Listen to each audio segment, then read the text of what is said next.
السلام عليكم ورحمة الله وبركاته. الحمد لله رب العالمين، والصلاة والسلام على أشرف المخلوقين وعلى آله وصحبه أجمعين. അർഹമുറാഹിമായ റബ്ബ് തആല അവന്റെ പരിശുദ്ധമായ ദീനിന്റെ വിധിവിലക്കുകൾ അനുസരിച്ച് ജീവിക്കാനും അവന്റെ ഉത്തമരായ അടിയാറുകളിൽ ഉൾപ്പെട്ട് രക്ഷപ്പെടാനും അള്ളാഹു തൗഫീഖ് നൽകട്ടെ. നാം നിർവഹിക്കുന്ന ഈ ചെറിയ ചെറിയ അമലുകൾക്ക് അള്ളാഹു വലിയ വലിയ പ്രതിഫലം നൽകട്ടെ. ആമീൻ റബ്ബൽ ആലമീൻ. സൂറത്തിൽ ആദ്യമായിട്ട് ജനങ്ങളോട് മൊത്തത്തിലുള്ള കാര്യം പറഞ്ഞു. യാ അയ്യുഹന്നാസു ഉഅ്ബുദൂ റബ്ബക്കും, ജനങ്ങളെ, നിങ്ങളെ സൃഷ്ടിച്ച നാഥനായ അള്ളാഹുവിനെ ഇബാദത്ത് ചെയ്യണം എന്ന പൊതുകാര്യം എല്ലാവരോടുമായിട്ട് പറഞ്ഞു. അതിനുശേഷം ആദം നബി അലൈഹിസ്സലാമിനെയും ഹവ്വാ ബീവിയെയും പടച്ചതിനെ പറ്റിയും പിന്നീട് ഇബ്ലീസിന്റെ ആ ദുഷ്പ്രവർത്തനത്തെ പറ്റിയും അതിന്റെ അനന്തരഫലത്തെ പറ്റിയും എല്ലാം പറഞ്ഞു. എന്നിട്ട് സ്വർഗലോകത്തിൽ നിന്ന് അവരോട് ഇറങ്ങാൻ പറയുമ്പോൾ പ്രത്യേകിച്ചൊരു കാര്യം ഉണർത്തിയത്, നിങ്ങൾ ഭൂമിയിൽ ഇറങ്ങിച്ചെന്നാൽ നിങ്ങൾ പരസ്പരം ശത്രുക്കളായിരിക്കും. ഇവൻ നിങ്ങളുടെ ശത്രുവാണ്, ഇവനെ സൂക്ഷിച്ചുകൊണ്ടാവണം നിങ്ങൾ ജീവിക്കുന്നത് എന്ന നിർദ്ദേശം നൽകിക്കൊണ്ടാണ് സ്വർഗത്തിൽ നിന്ന് അയച്ചത്.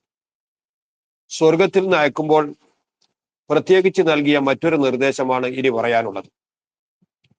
അഊദു ബില്ലാഹി മിനശ് ശൈത്വാനിർ റജീം. ബിസ്മില്ലാഹിർ റഹ്മാനിർ റഹീം. قُلْنَا اهْبِطُوا مِنْهَا جَمِيعًا فَإِمَّا يَأْتِيَنَّكُمْ مِنِّي هُدًى فَمَنْ تَبِعَ هُدَايَ فَلَا خَوْفٌ عَلَيْهِمْ وَلَا هُمْ يَحْزَنُونَ. ഖുൽനാ എന്ന് പറഞ്ഞാൽ ഞാൻ പറഞ്ഞു, അള്ളാഹുവാണ്. അപ്പൊ അള്ളാഹു ആകുന്ന ഞാൻ പറഞ്ഞു, ഇഹ്ബിത്തു, നിങ്ങൾ എല്ലാവരും ഇറങ്ങൂ. ഏത് എല്ലാവരും? ആദം നബിയോടും ഹവ്വാ ബീവിയോടുമാണ് പറയുന്നതെങ്കിൽ തന്നെ ഇവരിൽ നിന്ന് ജനിക്കാനിരിക്കുന്ന കോടാനുകോടികളൊക്കെ അതിൽ ഉൾപ്പെട്ടിട്ടുണ്ട്. എല്ലാവരോടുമായിട്ടാണ് കൽപ്പന, നിങ്ങൾ എല്ലാവരും ഇറങ്ങൂ. മിൻഹായി, സ്വർഗലോകത്തിൽ നിന്ന് ജമിയൻ, ഒന്നൊഴിയാതെ എല്ലാവരും ഇറങ്ങൂ. എന്നിട്ട് ഭൂമിയിൽ വസിക്കൂ. നിങ്ങളെ ഭൂമിയിൽ വസിക്കാൻ വേണ്ടിയിട്ടാണ് പടച്ചിട്ടുള്ളത്. ഓരോ കാലഘട്ടത്തിലും നിങ്ങളെ സന്മാർഗത്തിലേക്ക് ക്ഷണിക്കുന്ന നബിമാരും കിതാബുകളുമൊക്കെ വരും. അങ്ങനെ വരുമ്പോൾ നിങ്ങൾ സ്വീകരിക്കേണ്ട നിലപാട് പറയാം. ഫഇമ്മാ യഅ്തിയന്നക്കും, അപ്പോൾ തീർച്ചയായും നിങ്ങൾക്ക് വന്നാൽ, മിന്നി, എന്റെ ഭാഗത്തിൽ നിന്ന്, ഹുദൻ, സന്മാർഗം വന്നാൽ. സന്മാർഗം വരിക എന്ന് പറഞ്ഞാൽ സന്മാർഗത്തിന്റെ ദൂതൻ വരിക, അല്ലെങ്കിൽ സന്മാർഗം നൽകുന്ന കിതാബ് വരിക, രണ്ടും ഉൾപ്പെട്ടു. അങ്ങനെ വന്നാൽ ഒരു വിഭാഗം അതിനോട് പിന്തുടരും, മറ്റൊരു വിഭാഗമോ പിന്തിരിയും. ഇതല്ല ഉണ്ടാകുക. ഫമൻ തബിയ ഹുദായ, എന്റെ നേർമാർഗത്തോട് ആരെങ്കിലും പിന്തുടർന്നാൽ അവന് സ്വർഗമാണുള്ളത്, അവൻ സ്വർഗത്തിലെത്തും. അത് പറഞ്ഞുകൊണ്ടാണ് ഈ ജനങ്ങളെ മുഴുവൻ സ്വർഗത്തിൽ നിന്ന് ഇറക്കിയത്. അങ്ങനെ സ്വർഗത്തിലെത്തിയാലോ ഫലാ ഖൗഫുൻ അലൈഹിം, അവരുടെ മേൽ യാതൊരു ഭയവുമില്ല. വലാഹും യഹ്സനൂന, അവർ ഒരിക്കലും ദുഃഖിക്കുന്നവരുമല്ല. ഇനി ഈ അനുഗ്രഹം നീങ്ങിപ്പോകുമോ എന്നൊരു ഭയപ്പാട് അവർക്ക് വേണ്ടതില്ല. ഫലാ ഖൗഫുൻ അലൈഹിം, സ്വർഗത്തിൽ കടന്നാൽ ഇനി ഈ സ്വർഗം നഷ്ടപ്പെടുമോ എന്നൊരു ഭയം അവർക്ക് വേണ്ടതില്ല. ഫലാ ഖൗഫുൻ അലൈഹിം, അപ്പൊ ഭാവിയെ പറ്റിയാണത്. വലാഹും യഹ്സനൂന, അവർ ഒരിക്കലും തന്നെ ദുഃഖിക്കുന്നവരല്ല. കഴിഞ്ഞ കാലത്തെക്കുറിച്ച് അവർക്കൊരു ദുഃഖം, ദുനിയാവില് കുറച്ചുകൂടി ജീവിക്കായിരുന്നു, അങ്ങനെ ഒരു ദുഃഖം അവർക്കുണ്ടാവില്ല. അത്ര വലിയ സുഖത്തിലാണ് അവരെത്തിപ്പെടുക. ഈ സന്തോഷ വാർത്ത അറിയിച്ചുകൊണ്ടാണ് അവരെ അള്ളാഹു സ്വർഗത്തിൽ നിന്ന് ഇറക്കി വിട്ടത്. ഇത് സന്മാർഗത്തോട് തുടർന്നവരെ പറ്റി. ഇനി തുടരാത്തവരെ പറ്റിയോ? വല്ലദീന കഫറൂ വകദ്ദബൂ ബിആയാതിനാ ഉലൈക അസ്ഹാബുൻ നാരി ഹും ഫീഹാ ഖാലിദൂൻ. വല്ലദീന, മറ്റേ വിഭാഗം. അതാരാ? കഫറു, അവർ അവിശ്വസിച്ചു. വകദ്ദബൂ ബിആയാതിനാ, നമ്മുടെ ആയാത്തുകൾ കൊണ്ട്, വചനങ്ങൾ കൊണ്ട് അവർ കളവാക്കുകയും ചെയ്തു. അങ്ങനെയുള്ള വിഭാഗം. ഉലായിക്ക, അത്തരത്തിലുള്ളവർ, അസ്ഹാബുന്നാരി, അവർ നരകത്തിൽ വസിക്കേണ്ടവരാകുന്നു. അവർക്ക് സ്വർഗമില്ല, അവർക്ക് നരകമാകുന്നു. മഅദല്ലാഹ്.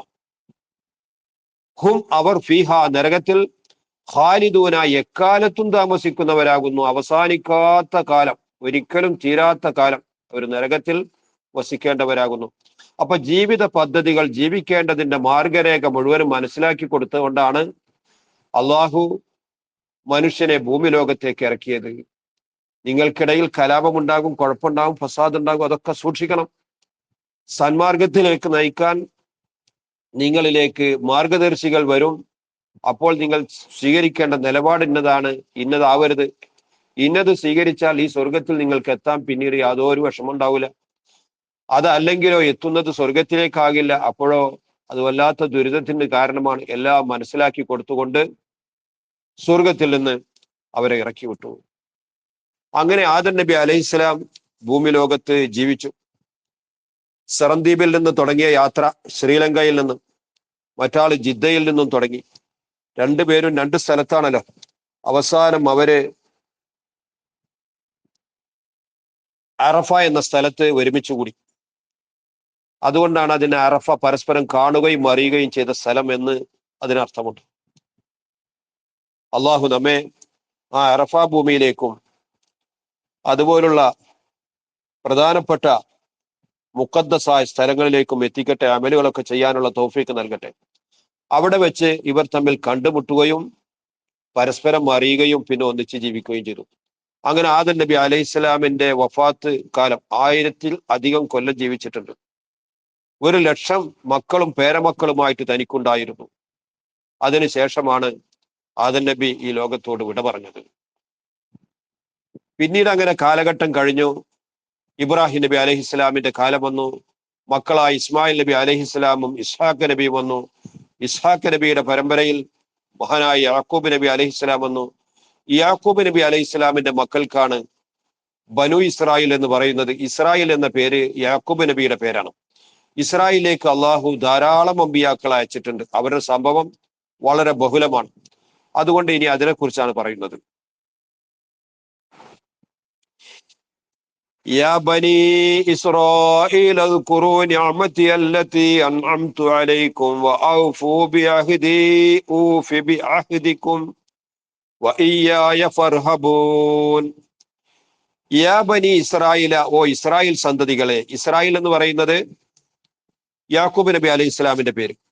അപ്പൊ ഇസ്രായേൽ സന്തതികൾ എന്ന് പറഞ്ഞാൽ യാക്കൂബ് നബിയുടെ പരമ്പരയായ അതാരാണ്? അത് ജൂതവർഗത്തിൽപ്പെട്ടവരാണ്. ഉദ്കുറു, നിങ്ങൾ സ്മരിക്കൂ. ദിക്ർ എന്ന് പറഞ്ഞാൽ നാവുകൊണ്ട് പറയുന്നതിനും ദിക്ർ എന്ന് പറയും, മനസ്സുകൊണ്ടുള്ള ഓർക്കലിനും ദിക്ർ എന്ന് പറയും. ഉദ്കുറു, നിങ്ങൾ സ്മരിക്കൂ. രണ്ടർത്ഥവും ശരിയാണ്. നിങ്ങൾ സ്മരിക്കൂ, നിങ്ങൾ പറയൂ. അള്ളാഹു ചെയ്ത നിഅമത്തിനെ ഓർക്കലും അതിനെ എടുത്തു പറയലൊക്കെ ഇബാദത്താണ്. നിങ്ങൾ സ്മരിക്കൂ, നിങ്ങൾ പറയൂ. നിഅമത്തി, ഞാൻ ചെയ്ത അനുഗ്രഹങ്ങളെ. അല്ലത്തി അൻഅംതു അലൈക്കും, ഞാൻ നിങ്ങളുടെ മേൽ എന്ന് പറഞ്ഞാൽ നിങ്ങളുടെ പിതാക്കൾ തുടങ്ങിയിട്ട്, ഇതിപ്പോ റസൂലുള്ളാഹിയുടെ കാലത്തുള്ള ജൂതന്മാരോടാണ് അഭിമുഖമായിട്ട് സംസാരിക്കുന്നത്. അപ്പോ നിങ്ങളുടെ പിതാക്കളാകുന്ന ഇസ്രായേലികൾ ഉണ്ടല്ലോ, അവരുടെ മേൽ നാം ചെയ്ത നിഅമത്തുകളെ കുറിച്ച് നിങ്ങൾ സ്മരിക്കണം. എന്താ ഉണ്ടായത്? നിങ്ങളുടെ പിതാക്കളുടെ മേൽ ചെയ്ത നിഅമത്തുകൾ, ഫിർഔനിൽ നിന്ന് രക്ഷപ്പെടുത്തി, സമുദ്രത്തെ പിളർത്തി, അതുപോലെ തന്നെ ഗമാമ് കാർമേഘമിറക്കി, അങ്ങനെ ഒരുപാട് നിഅമത്തുകൾ ചെയ്തു. അറുകൊല നടത്തപ്പെടുന്ന കാലഘട്ടമായിരുന്നു, അതിൽ നിന്നൊക്കെ രക്ഷപ്പെടുത്തി. അങ്ങനെ പല കാര്യങ്ങളും ചെയ്തിട്ടുണ്ട്. ഈ അനുഗ്രഹങ്ങളെ നിങ്ങൾ ഓർക്കണം. ഓർത്താലുണ്ടാകുക എന്താ? നന്ദി ചെയ്യലും. അപ്പോഴോ ഔഫു, നിങ്ങൾ പാലിക്കൂ ബി അഹ്ദി, എന്നോടുള്ള കരാറിനെ നിങ്ങൾ പാലിക്കൂ. ഞാൻ നിങ്ങളോട്, നിങ്ങൾ എന്നോട് ചെയ്തൊരു കരാറുകളുണ്ട്, അത് പാലിക്കണം. ആ കരാറിൽ ഉൾപ്പെട്ട പ്രധാന കരാറാണ് നിങ്ങൾ ജീവിക്കുന്ന കാലഘട്ടത്തിൽ മുഹമ്മദുർ റസൂലുള്ളാഹി നിങ്ങളിലേക്ക് കടന്നു വരുമ്പോൾ ആ റസൂലുള്ളാഹിയെ കൊണ്ട് വിശ്വസിക്കണം എന്നുള്ളത്. അതാണ് തഫ്സീർ ജലാലൈനി പറഞ്ഞത്, അല്ലദീ അഹദ്തുഹു ഇലൈക്കും മിനൽ ഈമാനി ബി മുഹമ്മദിൻ. ആ കരാറിലെ വളരെ പ്രധാനപ്പെട്ടതാണ് മുഹമ്മദ് നബിയെ കൊണ്ട് വിശ്വസിക്കണം എന്നുള്ളത്. ആ കരാറിനെ നിങ്ങൾ പാലിക്കൂ. എന്നാൽ ഊഫി, ഞാൻ പാലിക്കും ബി അഹദിക്കും, നിങ്ങളോടുള്ള കരാറിനെ. നിങ്ങൾ ഈ കരാറ് പാലിച്ചാൽ നിങ്ങൾക്ക് അതിനുള്ള പ്രതിഫലം നൽകും. നിങ്ങൾക്ക് നേരത്തെ പറഞ്ഞ സ്വർഗലോകം, സന്തോഷത്തിന്റെ ഭവനം നിങ്ങൾക്ക് നൽകും. ഇയ്യായ, എന്നെ തന്നെ ഫർഹബൂനി, നിങ്ങൾ എന്നെ തന്നെ പേടിക്കണം. കരാറിൽ ലംഘിക്കുന്ന കാര്യത്തിൽ നിങ്ങളുടെ കരാർ ആരോടാണ് ചെയ്തത്? അത് എന്നോടാണ്. അതുകൊണ്ട് എന്നെ പേടിച്ചുകൊണ്ടാവണം നിങ്ങൾ ഈ കരാർ പാലിക്കുന്നത്. കരാർ ഒരിക്കലും ലംഘിക്കരുത്. അള്ളാഹു പ്രത്യേകമായിട്ട് അവരെ വിളിച്ചു പറഞ്ഞു. وآمنوا بما أنزلت مصدقا لما معكم ولا تكونوا أول كافر به ولا تشتروا بآياتي ثمنا قليلا وإياي فاتقون. وآمنوا നിങ്ങൾ വിശ്വസിക്കൂ. ബിമാ അൻസൽതു ഞാൻ ഇറക്കിയത് കൊണ്ട് നിങ്ങൾ വിശ്വസിക്കൂ. ഞാൻ ഇറക്കിയത് എന്ന് പറഞ്ഞാൽ മുഹമ്മദ് നബി സല്ലല്ലാഹു അലൈഹി വസല്ലമ തങ്ങളുടെ മേൽ ഞാൻ ഇറക്കിയ പരിശുദ്ധമായ ഖുർആനുണ്ട്. അതാണ് ഇപ്പോൾ നിങ്ങൾക്ക് പ്രത്യക്ഷപ്പെട്ടിട്ടുള്ളത്. റസൂലുള്ളാഹ് മദീനയിലാണുള്ളത്. മദീനയില് ജൂതന്മാരാണ് ധാരാളമായിട്ടുള്ളത്. ഇതൊക്കെ ഇറങ്ങുന്നത് അവരിൽ വെച്ചുകൊണ്ടാണ്. അപ്പോ ഞാൻ ഇറക്കിയത് എന്ന് പറയുന്നത് ഖുർആനെ പറ്റിയാണ്. ഞാൻ ഇറക്കിയതായ ഖുർആൻ കൊണ്ട് നിങ്ങൾ വിശ്വസിക്കൂ. ആ ഖുർആനിന്റെ ഒരു സ്വഭാവം കേൾക്കണോ? മുസദ്ദിഖൻ ലിമാ മഅക്കും, നിങ്ങളോട് കൂടെയുള്ളതിന് അത് ശരിവെക്കുകയാണ് ചെയ്യുന്നത്. നിങ്ങളുടെ തൗറാത്തിനെ എതിർത്തുകൊണ്ടല്ല. എന്താ? തൗറാത്തിൽ പറഞ്ഞ തൗഹീദ് തന്നെയാണ് ഈ ഖുർആനിലുള്ളത്. തൗറാത്തിൽ പറയപ്പെട്ട നുബുവത്തുകളൊക്കെ ഇതിലും അംഗീകരിക്കുന്നുണ്ട്. മൂസാ നബിയുടെയും അതുപോലെ തന്നെ കഴിഞ്ഞകാല അമ്പിയാക്കളുടെയും ഒക്കെ തൗഹീദിനെ പറ്റി ആ കിതാബിലുള്ളത് പോലെ ഈ കിതാബിലുമുണ്ട്. പരസ്പര വൈരുദ്ധ്യങ്ങളൊന്നുമില്ല. അതുകൊണ്ട് നിങ്ങൾ ഈ ഖുർആൻ കൊണ്ട് വിശ്വസിക്കണം. വലാ തകൂനു, നിങ്ങൾ ആകരുത് അവ്വല കാഫിരിൻ ബിഹി, ഇതുകൊണ്ട് അവിശ്വസിക്കുന്നവരിൽ നിന്ന് ആദ്യത്തെവര് നിങ്ങളാകരുത്. ഒരു തെറ്റ് ചെയ്യുമ്പോ ആ തെറ്റ് ആദ്യം ചെയ്ത ആള് വളരെ മോശക്കാരനാണല്ലോ, പിന്നുള്ളവരൊക്കെ ഇവരെ കണ്ടുകൊണ്ടല്ലേ ചെയ്യാം. അതുകൊണ്ട് നിങ്ങൾ ഇതിന്റെ പ്രഥമ തെറ്റുകാരാകരുത്. വലാ തകൂനു, നിങ്ങൾ ആകരുത് അവ്വല കാഫിരിൻ ബിഹി, ഇതുകൊണ്ട് അവിശ്വസിക്കുന്നവരിൽ നിന്ന് ആദ്യത്തെവർ നിങ്ങൾ ആകരുത്. ഇവിടെ ഒരു ചോദ്യം വരാറുണ്ട്. റസൂലുള്ളാഹ് മക്കയില് 13 കൊല്ലം ജീവിച്ചതിന് ശേഷം, നുബുവത്തിന് ശേഷം 13 കൊല്ലം ജീവിച്ചതിന് ശേഷമാണ് മദീനയിലെത്തിയത്. അപ്പൊ ആ 13 കൊല്ലക്കാലം ദഅവത്ത് നടത്തിയിട്ടുണ്ട്. അന്ന് കുറെ ആളുകൾ അവിശ്വസിക്കുകയാണ് ചെയ്തുള്ള മക്കയില്. അപ്പൊ അവിടെ അവിശ്വസിച്ചവരിൽ നിന്ന് ആദ്യത്തെവരൊക്കെ അവിടെ കഴിഞ്ഞു പോയിട്ടുണ്ടല്ലോ. അവ്വലു കാഫിരിൻ ബിഹി അവിടെ ഉണ്ടായിട്ടുണ്ടല്ലോ. പിന്നെ എങ്ങനെയാണ് മദീനത്ത് വെച്ച് ഇങ്ങനെ പറയുന്നത് എന്ന് ചില വിമർശകർ ചോദിക്കാറുണ്ട്. അത് വളരെ ലഘുവായൊരു മറുപടിയാണ് നൽകേണ്ടതുള്ളൂ. ഇതുവരെ പറഞ്ഞത് കിതാബില്ലാത്ത, വേദഗ്രന്ഥമില്ലാത്ത അവിശ്വാസികളെ പറ്റിയാണ്. ഇവർ കിതാബുള്ളവരാണ് ഈ ജൂതന്മാർ. അപ്പോ നിങ്ങൾ ഇതുകൊണ്ട് അവിശ്വസിക്കുന്നവരിൽ നിന്ന് ആദ്യത്തെ ആകരുത് എന്ന് പറഞ്ഞോട്ട് തഫ്സീറുകളിലൊക്കെ കാണാം മിൻ അഹ്ലിൽ കിതാബീന്ന്, കിതാബുടയവരിൽ നിന്ന് ആദ്യത്തെ നിഷേധികൾ നിങ്ങളാകരുത്. എന്താ കാരണം? നിങ്ങളെ പിന്തുടർന്നുകൊണ്ടാണ് ഈ ബാക്കിയുള്ളവർ വരിക. അപ്പൊ അവരുടെ കുറ്റം കൂടി നിങ്ങൾ ചുമക്കേണ്ടി വരും. അതുകൊണ്ട് നിങ്ങൾ ഇതിലെ ആദ്യത്തെ അവിശ്വാസികളാകരുത്. ഒരു കാര്യം. മറ്റൊരു കാര്യം, വലാ തസ്തറൂ, നിങ്ങൾ സ്വീകരിക്കരുത് ബി ആയാത്തി, എന്റെ ആയത്തുകളെ സ്വീകരിക്കുന്നതിന് പകരത്തിൽ സമനൻ ഖലീലൻ, ചുരുങ്ങിയ വിലയെ. അതായത് നിങ്ങളുടെ ഭൗതിക താല്പര്യത്തിന് വേണ്ടിയിട്ട് ആദർശം ഒഴിവാക്കുക. നിങ്ങൾക്കറിയാം ഇത് ശരിയാണെന്ന്, എന്നിട്ട് നിങ്ങൾ അതിലേക്ക് കടക്കാതിരിക്കാൻ കാരണം നിങ്ങളുടെ നേതൃസ്ഥാനം നഷ്ടപ്പെടും. ഈ അനുയായികളിൽ നിന്നും നിങ്ങൾക്ക് കിട്ടുന്ന ഈ ചില്ലറകൾ നഷ്ടപ്പെടും എന്നുള്ളതാണ്. അപ്പൊ എന്റെ ആയാത്തിനെ ഒഴിവാക്കുന്നത് ഈ ചില്ലറക്കാശിന് വേണ്ടിയിട്ടാണ്. വളരെ അപകടം പിടിച്ചതാണ്. വലാ തസ്തറൂ, നിങ്ങൾ സ്വീകരിക്കരുത് ബി ആയാത്തി, എന്റെ ആയത്തുകൾക്ക് പകരത്തിൽ സമനം ഖലീലൻ, ചുരുങ്ങിയ വിലയെ. ഇയ്യായ, എന്നെ തന്നെ ഫത്തഖൂനി, നിങ്ങൾ ഭയപ്പെട്ട് ജീവിക്കണം. ഇത് ബനു ഇസ്രായേലിനോട് അള്ളാഹു പ്രത്യേകമായിട്ട് നിർദ്ദേശിച്ചു. ഇവരുടെ സ്വഭാവം ചില കാര്യങ്ങളിലൊക്കെ അവർ അംഗീകരിക്കുന്നു. മൂസാ നബിയുടെ അതുപോലെ തന്നെ ആ ദീനിലുള്ള പല കാര്യങ്ങളുടെ ഗുണമേന്മ ഈ ഖുർആൻ പറയുമ്പോൾ, റസൂലുള്ള പറയുമ്പോൾ അവർക്കതിൽ ആവേശമുണ്ട്. എന്നാലോ മറ്റു ചില കാര്യങ്ങൾ പറയുമ്പോൾ അവർ തള്ളിക്കളയുന്നു. ഇങ്ങനെ ഹക്കിനെയും ബാത്തിലിനെയും കലർത്തുന്ന ഒരു സ്വഭാവമാണ് അവർ സ്വീകരിച്ചത്. അവരോട് പറയാനുള്ളത്, വലാ തൽബിസുൽ ഹഖ ബിൽ ബാത്തിലി വതക്തുമുൽ ഹഖ വഅൻതും തഅലമൂൻ. വലാ തൽബിസു, നിങ്ങൾ കലർത്തരുത്, അൽ ഹഖ, യാഥാർത്ഥ്യത്തെ കലർത്തരുത്, ബിൽ ബാത്തിലി, നിരർത്ഥകവുമായിട്ട് കലർത്തരുത്. അർത്ഥമില്ലാത്ത കാര്യങ്ങളുമായിട്ട് വിശ്വസിക്കേണ്ട ഹക്കിനെ, യാഥാർത്ഥ്യത്തെ നിങ്ങൾ കലർത്തുന്നുണ്ട്, ചെയ്യരുത്. അത് വലിയ അബദ്ധമാണ്. വതക്തുമുൽ ഹഖ, യാഥാർത്ഥ്യത്തെ നിങ്ങൾ മറച്ചു വെക്കുന്നു. നിങ്ങൾക്ക് അറിയുന്ന പല യാഥാർത്ഥ്യങ്ങളുമുണ്ട്. വാന്തും താലമൂന, നിങ്ങൾ അറിയുന്നവരായിരിക്കെ ആ ഹക്കിനെ നിങ്ങൾ മൂടിവെക്കുന്നു. ഈ റസൂലുള്ളാഹിയുടെ നുബുവത്തിനെ പറ്റി ആ ജൂതന്മാരുടെ പണ്ഡിതന്മാർക്ക് നന്നായിട്ട് അറിയാം, അറിയാത്ത കേടല്ല. എന്നിട്ട് അവർ അത് മൂടിവെക്കുകയാണ് ചെയ്യുന്നത്. അതിന് കാരണം നേരത്തെ പറഞ്ഞതാണ്. ഈ ഭൗതിക ലോകത്ത് അവർക്ക് കിട്ടുന്ന ചെറിയ വരുമാനങ്ങളുണ്ട്, അതൊക്കെ മുടങ്ങിപ്പോകുമല്ലോ. ഈ ഒരൊറ്റ പേടിയാണ് അവർ ഹക്കിനെ മൂടിവെക്കാൻ കാരണം. അതിന്റെ ഗൗരവമാണ് പറയുന്നത്. ഹക്കിനെയും ബാത്തിലിനെയും യാഥാർത്ഥ്യത്തെയും നിരർത്ഥകത്തെയും നിങ്ങൾ കലർത്തരുത്, യാഥാർത്ഥ്യത്തെ നിങ്ങൾ മൂടിവെക്കരുത്. വാന്തും താലമൂന, നിങ്ങൾ അറിയുന്നവരായിരിക്കുക, അറിയാതെ പെടുന്നതല്ലല്ലോ ഇത് എന്നുകൂടി അവരോട് പറഞ്ഞു.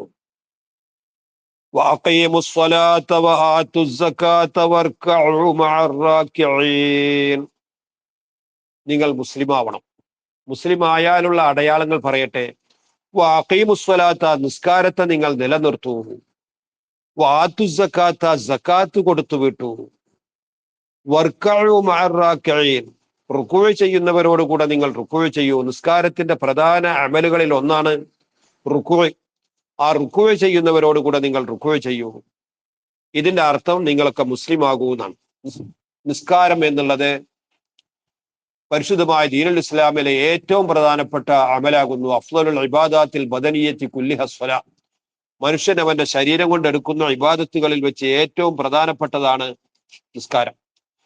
സമ്പത്ത് കൊണ്ട് നിർവഹിക്കുന്ന അമലുകളിലെ ഏറ്റവും പ്രധാനപ്പെട്ടതാണ് സക്കാത്ത്. സമ്പത്ത് കൊണ്ട് പലതും ചെയ്യാൻ കഴിയുമല്ലോ. സമ്പത്ത് കൊണ്ട് വീട് നിർമ്മിക്കാൻ കഴിയും, കച്ചവടം, ഇതൊക്കെ നല്ല കാര്യങ്ങളാണ്. പക്ഷെ അതിനേക്കാളൊക്കെ ഉത്തമം, ഏറ്റവും നിർബന്ധം സക്കാത്ത് കൊടുക്കലാണ്. അപ്പോ നിസ്കരിക്കണം, അതുപോലെ തന്നെ സക്കാത്ത് കൊടുക്കണം. നിങ്ങൾ വർക്കഉ മഅർറാക്കിഈൻ എന്നതിന്റെ അർത്ഥം നിങ്ങൾ നിസ്കരിക്കുന്നവരോട് കൂടെ തന്നെ നിലകൊള്ളണം. റുക്വ അതിൽ നിന്ന് ഏറ്റവും പ്രധാനപ്പെട്ട കാര്യമായതുകൊണ്ട് അത് എടുത്തു പറഞ്ഞതാണ്. അതിനേക്കാൾ പ്രധാനപ്പെട്ടത് ഇല്ല എന്ന അർത്ഥത്തിനൊന്നല്ല. സുജൂദുണ്ട്, സുജൂദാണ് നിസ്കാരത്തിന്റെ കാര്യങ്ങളിൽ ഏറ്റവും പ്രധാനപ്പെട്ടത് എന്നുണ്ട്. എന്നാലും ഇതിന് പ്രധാനം ഉണ്ടല്ലോ, അതനുസരിച്ച് പറഞ്ഞതാണ്. ഇതിനർത്ഥം നിങ്ങൾ മുസ്ലിങ്ങളോട് കൂടെയായിരിക്കണം. അവർ നിസ്കരിക്കുന്നവരാണ്, സക്കാത്ത് കൊടുക്കുന്നവരാണ്, റുക്വ ചെയ്യുന്നവരാണ്. ആ കൂട്ടത്തിലാണ് നിങ്ങൾ ഉണ്ടാകേണ്ടത്. ഇതൊക്കെ നിങ്ങളുടെ കിതാബിൽ പറഞ്ഞതുമാകുന്നു. ഈ ജൂത പണ്ഡിതന്മാരിൽ നിന്ന് ചിലര് ചെയ്തിരുന്ന ഒരു കാര്യം, അവരുടെ കുടുംബത്തിന്റെ ഭാഗമായ ചിലരൊക്കെ വന്നിട്ട് ദീനുൽ ഇസ്ലാമിൽ പ്രവേശിച്ചു. അങ്ങനെ അവർ രഹസ്യമായിട്ട് വന്നിട്ട് ഈ പണ്ഡിതന്മാരോട് ചോദിച്ചു, ഞങ്ങളിപ്പോ ഇതിലേക്ക് മാറിയിട്ടുണ്ട്, ഞങ്ങൾക്ക് അതിലൊരു വിശ്വാസവും വന്നിട്ടുണ്ട്, ഞങ്ങൾ ഇനി അതിൽ നിന്ന് ഇങ്ങോട്ട് മാറണോ, ഇതിലേക്ക് തന്നെ പോരണോ, ജൂതമതത്തിലേക്ക് തന്നെ തിരിച്ചു പോരണോ, അതല്ല അവിടെ തന്നെ ഉറച്ചു നിൽക്കണോ വേണ്ടത്, എന്താണ് നിങ്ങൾ പറയുന്നതെങ്കിൽ അതനുസരിച്ച് ചെയ്യാം. നിങ്ങൾക്കല്ലേ കിതാബ് സംബന്ധമായിട്ട് കൂടുതൽ വിവരമുള്ളത്, അതുകൊണ്ട് നിങ്ങൾ അതൊന്ന് വ്യക്തമാക്കി തരണമെന്ന് അവരുടെ പണ്ഡിതന്മാരെ സമീപിച്ചുകൊണ്ട് അവരുടെ അനുയായികൾപ്പെട്ട ചിലർ പറഞ്ഞു. അതിന് അവർ പറഞ്ഞ മറുപടി, നിങ്ങളെ ഇപ്പൊ നിൽക്കുന്നതിൽ ഉറച്ചെന്നുള്ളു, മുഹമ്മദ് നബി പറയുന്നത് തന്നെയാണ് ശരി, അതുകൊണ്ട് ആരോടും പറയണ്ട, നിങ്ങൾ അതിൽ തന്നെ ഉറച്ചെന്നോളൂ എന്ന് ഇവരെ നിർദ്ദേശിച്ചു. ഇപ്പൊ ഈ നിർദ്ദേശിക്കുന്ന ഇവര് ഈ നിർദ്ദേശിക്കപ്പെടുന്ന കാര്യത്തിലേക്ക് വരുന്നില്ല, മറ്റുള്ളവരെ നന്നാക്കാനേ ശ്രമിക്കണുള്ളൂ. അത് സംബന്ധമായിട്ടാണ് പറയുന്നത്. അതഅ്മുറൂന അന്നാസ ബിൽ ബിർരി വതൻസൗന അൻഫുസകും വഅൻതും തത്ലൂനൽ കിതാബ് അഫലാ തഅഖിലൂൻ. അതഅ്മുറൂന അന്നാസ, ജനങ്ങളോട് നിങ്ങൾ കൽപ്പിക്കുകയാണോ, ബിൽ ബിർരി, ഗുണകരമായ കാര്യങ്ങളെ കൊണ്ട്, വതൻസൗന, നിങ്ങൾ മറക്കുകയുമാണോ, അൻഫുസഹും, നിങ്ങളുടെ സ്വന്തം ശരീരങ്ങളുടെ കാര്യത്തെ. അത് വല്ലാത്തൊരു സംഗതിയാണല്ലോ. മറ്റുള്ളവരെ നന്നാക്കാൻ നിങ്ങൾക്ക് വളരെ താല്പര്യം, നിങ്ങളുടെ നഫ്സിന്റെ കാര്യമോ അത് നിങ്ങൾ മറന്നുപോകുന്നു. വാന്തും, എന്നാൽ നിങ്ങൾ തത്ലൂനൽ കിതാബ, കിതാബ് ഓതുന്നവരാണല്ലോ, നിങ്ങൾ കിതാബുള്ള ആൾക്കാരാണ്, അഹ്ലി കിതാബികളാണ്, നിങ്ങൾക്ക് ഇതൊക്കെ അറിയുകയും ചെയ്യാം. എന്നിട്ട് നിങ്ങൾ മറ്റുള്ളവരോട് രഹസ്യമായിട്ട് നല്ലതല്ലാണ് ഇപ്പോൾ നിങ്ങളുള്ളത്, നിങ്ങൾ അതിൽ തന്നെ തുടരൂ എന്ന് പറഞ്ഞുകൊണ്ട് അവരോട് ഉപദേശിക്കുന്നു. നിങ്ങളുടെ സ്വന്തം കാര്യത്തെ നിങ്ങൾ മറന്നു കളയുകയും, മറക്കുക എന്ന് പറഞ്ഞാൽ ഒഴിവാക്കുകയും ചെയ്യുന്നു. നിങ്ങളാണെങ്കിലോ അറിവില്ലാത്തവരല്ല, വാന്തും തത്ലൂനൽ കിതാബ, നിങ്ങൾ കിതാബ് ഓതുന്നവരാണ്. അഫലാ തഅഖിലൂന, ഇതിന്റെ വൈരുദ്ധ്യം നിങ്ങളൊന്ന് ബുദ്ധി കൊടുത്ത് ചിന്തിക്കുന്നില്ലേ? നിങ്ങൾ എന്താണ് അത് ചിന്തിക്കാത്തത്? വളരെ ഗുരുതരമായ ഒരു കാര്യമല്ലേ നിങ്ങൾ ഈ ചെയ്യുന്നത്? അതുകൊണ്ട് ഇത്തരം ദുഷ്ചൈതികളിൽ നിന്ന് നിങ്ങൾ വിട്ടുനിൽക്കേണ്ടതുണ്ട്. വസ്തഈനൂ ബിസ്സബ്രി വസ്സലാഹ്, وإنها لكبيرة إلا على الخاشعين الذين يظنون أنهم ملاقو ربهم وأنهم إليه راجعون. വസ്തഈനു നിങ്ങൾ സഹായം തേടൂ ബിസ്വബിരി ക്ഷമ കൊണ്ട് വസ്വലാത്തി നിസ്കാരം കൊണ്ടും. ഒരു നല്ല കാര്യത്തിലേക്ക് ലക്ഷ്യത്തിലേക്ക് എത്തിപ്പെടണമെങ്കിൽ ക്ഷമിക്കാൻ തയ്യാറുണ്ടാവണം. ക്ഷമിക്കാത്തവന് ലക്ഷ്യത്തിലെത്താൻ കഴിയില്ല. ആ ക്ഷമയിൽ വളരെ പ്രധാനപ്പെട്ടതാണ് അവന്റെ മനസ്സ് ആഗ്രഹിക്കുന്ന പല വടക്കത്തരങ്ങൾ ഉണ്ടാവും. അതിനെയും വിട്ട് ക്ഷമിക്കൽ, ആ കാര്യത്തിലേക്ക് പോകാതിരിക്കൽ. ഇബാദത്ത് ചെയ്യാതിരിക്കാൻ വേണ്ടിയിട്ട് ശ്രമിക്കും, അവിടെ ഇബാദത്തിന്റെ മേൽ കെട്ടിയിടൽ മനസ്സിനെ. ഇതൊക്കെ സ്വബറിന്റെ ക്ഷമയുടെ പ്രധാനപ്പെട്ട കാര്യങ്ങളാകുന്നു. അതൊക്കെ ചെയ്ത് ക്ഷമിച്ചിട്ട് നഫ്സിനെ പാകപ്പെടുത്തണം. വസ്തഈനു നിങ്ങൾ സഹായം തേടൂ ബിസ്വബരി ക്ഷമ കൊണ്ട്, വസ്വലാത്തി നിസ്കാരം കൊണ്ടും. നിസ്കാരം എന്നുള്ളത് ഏറ്റവും പ്രധാനപ്പെട്ട അമലാണെന്ന് നാം പറഞ്ഞു. എന്ന് മാത്രമല്ല, മനുഷ്യനും അള്ളാഹുവും തമ്മിലുള്ള മുനാജാത്താണത്. വളരെ മനസ്സറിഞ്ഞുകൊണ്ടുള്ള ഒരടുപ്പം, അള്ളാഹുവിലേക്ക് അടുക്കുന്ന നേരമാണത്. എന്ന് മാത്രമല്ല, റസൂലുള്ളാഹി സ്വല്ലല്ലാഹു അലൈഹി വസല്ലമ തങ്ങൾക്ക് ഏതെങ്കിലും വിധത്തിലുള്ള വിഷമം വരുന്ന സമയത്ത് നിസ്കാരത്തിലേക്ക് വേഗത്തിൽ പോകുമായിരുന്നു. വേഗം പോയിട്ട് നിസ്കരിക്കുന്ന പതിവുണ്ടായിരുന്നു. ഹദീസിൽ കാണാം, കാന റസൂലുള്ളാഹി സ്വല്ലല്ലാഹു അലൈഹി വസല്ലമ ഇദാ ഹസനഹു ഇദാ ഹസബഹു രണ്ടുണ്ട്. അംറുൻ ബാദറ ഇല സ്വലാത്തി, ഏതെങ്കിലും കാര്യം റസൂലുള്ളാഹിനെ ദുഃഖത്തിലാഴ്ത്തിയാൽ ഉടനെ നിസ്കാരത്തിലേക്ക് ചെല്ലും. അത് അള്ളാഹുവുമായിട്ട് മനസ്സ് തുറക്കുന്ന സമയമല്ലേ, അതിന് വല്ലാത്തൊരു സുഖമാണ്. അപ്പൊ നിസ്കാരം കൊണ്ടും ക്ഷമ കൊണ്ടും നിങ്ങൾ സഹായം തേടൂ. നിസ്കാരവുമായിട്ട് അടുപ്പുണ്ടെങ്കിൽ അങ്ങനെയാണ്. പെട്ടെന്നാണ് പോയിട്ട് നിസ്കരിച്ചാൽ ഈ പറഞ്ഞതൊന്നും ഉണ്ടായിന്ന് വരില്ല. ഇന്നഹ, തീർച്ചയായും ഈ നിസ്കാരം കബീറത്തുൻ, അത് വളരെ ഭാരമുള്ളതാകുന്നു. അതും അള്ളാഹു തന്നെ പറയുന്നത്. നിസ്കാരം എന്നുള്ളത് അത്തരം ചെറിയ കാര്യമല്ല, നിസ്സാരാണെന്ന് മനസ്സിലാക്കേണ്ട, വളരെ ഭാരമുള്ളതാകുന്നു. ഇല്ല അലൽ ഖാശിഈന, ഭയഭക്തിയുള്ളവരുടെ മേലൊഴികെ. അള്ളാഹുവിനെ ഭയപ്പെട്ട് ജീവിക്കുന്നവർക്ക് ആ സമയം വന്നാല് അവരങ്ങനെ എഴുന്നേൽക്കൽ അവരിൽ നിന്നുണ്ടാകും. എത്ര തണുപ്പുള്ള പ്രഭാതമാണെങ്കിലും ഏത് നട്ടപ്പാതിരയാണെങ്കിലും എഴുന്നേറ്റ് നിസ്കരിക്കും. അത് ഖാശിഈകൾക്ക്, ഭയപ്പാടുള്ളവർക്ക് മാത്രം. അല്ലാത്തവരുടെ മേലെ ഈ നിസ്കാരം വളരെ ഭാരിച്ചൊരു കാര്യമാകുന്നു. അല്ലദീന, എങ്ങനെയുള്ളവരാണ് ഈ ഖാശിഉകൾ, ഭയഭക്തിയുള്ളവർ? യളുന്നൂന, അവർ മനസ്സിലാക്കുന്നു, അന്നഹും, തീർച്ചയായും അവർ, മുലാഖൂ റബ്ബിഹിം, അവരുടെ റബ്ബിനെ കണ്ടുമുട്ടുന്നവരാകുന്നു. പടച്ചവനെ കാണണം എന്ന മനസ്സുള്ളവരുണ്ടല്ലോ, അവര് ഖാശിഉകളാണ്, അള്ളാഹുവിനെ ഭയപ്പെടുന്നവരാണ്. അവർക്ക് നിസ്കാരം ഒരിക്കലും ഭാരമാകില്ല. ഏത് പ്രതിസന്ധി ഘട്ടത്തിലും നിസ്കാരം കഴിച്ചിട്ടേ അവർക്ക് മറ്റു കാര്യങ്ങളുള്ളൂ. അന്നഹും, മാത്രമല്ല അവർ, ഇലൈഹി, അള്ളാഹുവിലേക്ക് തന്നെ റാജിഊന, മടങ്ങി വരുന്നവരാകുന്നു, അള്ളാഹുവിലേക്ക് മടങ്ങേണ്ടവരാകുന്നു എന്ന ബോധമുള്ളവരാണ് അവർ. ഇങ്ങനെയുള്ള ഭയഭക്തിയുള്ളവരും അല്ലാത്തവർക്കെല്ലാം നിസ്കാരം വളരെ ഭാരമുള്ളതാകുന്നു. അപ്പോ ഇസ്ലാമിലെ വളരെ പ്രധാനപ്പെട്ട അമലാണ് നിസ്കാരം. ആ നിസ്കാരം ഒരു വിഭാഗത്തിന് ഭാരവും മറ്റൊരു വിഭാഗത്തിന് വളരെ എളുപ്പമുള്ളതുമാകുന്നു. ആ നിസ്കാരം എളുപ്പമുള്ളതാകണമെങ്കിൽ അവൻ ഭയഭക്തിയുള്ളവനാകണം. ഭയഭക്തിയുള്ളവനാകണമെങ്കിൽ അള്ളാഹുവിലേക്ക് എനിക്കൊരു മടക്കമുണ്ട്, ഞാൻ അള്ളാഹുവിനെ കണ്ടുമുട്ടേണ്ടവനാണെന്ന ഉറച്ച വിശ്വാസം അവന് വേണം. ബനു ഇസ്രായേലിനോടുള്ള നിർദ്ദേശങ്ങളാണ് ഇപ്പോൾ നടന്നുകൊണ്ടിരിക്കുന്നത്. ഏകദേശം ഒരു ജുസ് സയഖൂലു വരെയുള്ള കാര്യങ്ങൾ മിക്കവാറും ഇവരോടുള്ള സംഭാഷണമാണ്. യാ ബനീ ഇസ്രായീൽ അദ്കുറൂ നിഅമതി അല്ലതി അൻഅംതു അലൈക്കും വഅന്നി ഫളൽതുകും അലൽ ആലമീൻ.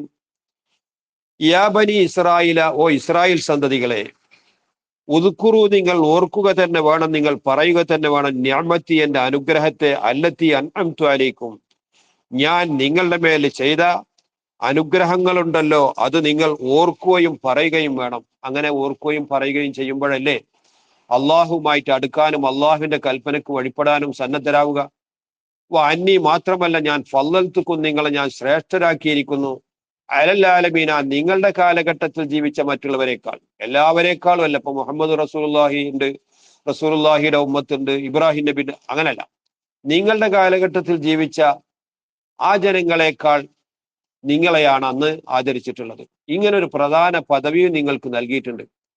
ഇങ്ങനെ നൽകപ്പെട്ട നിങ്ങൾ ഞാൻ നൽകിയ അനുഗ്രഹങ്ങളെ കുറിച്ച് ഓർക്കണം. ഓർത്താലോ അള്ളാഹുവിന് നന്ദി ചെയ്യും. അപ്പൊ ചെയ്യേണ്ട കാര്യങ്ങളൊക്കെ ചെയ്യും. മറ്റൊന്ന്, വത്തഖൂ യൗമൻ ലാ തജ്സി നഫ്സുൻ അൻ നഫ്സിൻ ശൈആ വലാ യുഖ്ബലു മിൻഹാ ശഫാഅത്തുൻ വലാ യുഖദു മിൻഹാ അദ്ലുൻ വലാ ഹും യുൻസറൂൻ.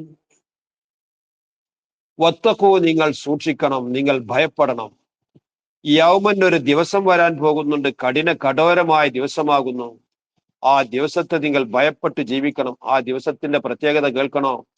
ലാ തജ്സി നഫ്സുൻ, മേൽ പറയപ്പെട്ട ആളുകളുണ്ടല്ലോ, അള്ളാഹുവിനെ ഓർത്തു, അള്ളാഹുവിന്റെ നിഅമത്തുകൾ ഓർത്തു, എന്നിട്ട് അള്ളാഹുവിന് വഴിപ്പെട്ട് ജീവിച്ചവര് അവര് രക്ഷപ്പെടും. അവരല്ലാത്തവരുണ്ടല്ലോ, അത്തരത്തിലുള്ള നഫ്സുകൾ ഒന്നും തന്നെ ഉപകാരം ചെയ്യുകയില്ല. അൻ നഫ്സിൻ, മറ്റൊരു നഫ്സിനെ തൊട്ടും ഷൈഅൻ, ഒരു വസ്തു പോലും. എന്ന് വെച്ചാൽ ഒരു അവിശ്വാസിയും മറ്റൊരു അവിശ്വാസിക്ക് യാതൊരു ഗുണം ചെയ്യുകയില്ല. അല്ലാഹ്, ഒരു തഫ്സീർ. മറ്റൊന്ന്, അവിശ്വാസിക്ക് യാതൊരാളുടെയും ഒരു ഉപകാരവും ഭരിക്കുകയില്ല. ഒരു അവിശ്വാസിക്ക് ഒരു വിശ്വാസി തന്നെ എങ്ങനെങ്കിലും ഒരു പഴുതുണ്ടാക്കി കൊടുക്കണം എന്ന് വിചാരിച്ചു, എന്നാലും നടക്കില്ല. വലാ യുഖ്ബലു മിൻഹാ, അത്തരം കുറ്റവാളികളായ നഫ്സിൽ നിന്ന് സ്വീകരിക്കപ്പെടുകയില്ല, അല്ലെങ്കിൽ അവരുടെ കാര്യത്തിൽ സ്വീകരിക്കപ്പെടുകയില്ല. ശഫാഅത്തുൻ, യാതൊരു ശുപാർശയെയും സ്വീകരിക്കപ്പെടുകയില്ല. വലാ യുഖദു മിൻഹാ, ഒറ്റ നഫ്സിൽ നിന്നും പിടിക്കപ്പെടുകയില്ല, സ്വീകരിക്കപ്പെടുകയില്ല. അദ്ലുൻ, ഏതെങ്കിലും വിധത്തിലുള്ള നഷ്ടപരിഹാരത്തെ, കഴിഞ്ഞ കാലത്ത് അങ്ങനെ ഒരു തെറ്റ് സംഭവിച്ചെങ്കിൽ അങ്ങനെ ഉണ്ടല്ലോ, ഒരു ഫൈൻ അടച്ചിട്ട് ഒരു സംഖ്യ തന്നിട്ട് അങ്ങനെ സ്വീകരിക്കപ്പെടുകയില്ല. വലാഹും, അവർ അല്ല യുൻസറൂൻ, അവർ സഹായിക്കപ്പെടുന്നവരല്ല. ഇങ്ങനെ വളരെയേറെ ഗുരുതരമായ ഒരു ദിവസം വരാൻ പോകുന്നുണ്ട്. ആ ദിവസത്തെ മുന്നിൽ കണ്ടുകൊണ്ട്, ആ ദിവസത്തെ സൂക്ഷിച്ചുകൊണ്ടാവണം നിങ്ങൾ ജീവിക്കുന്നത്. അർഹമുർ റാഹിമായ അള്ളാഹു പരലോകത്തിലെ ആ ദിവസം നമുക്ക് ഏറ്റവും അനുകൂലമാക്കി തരട്ടെ.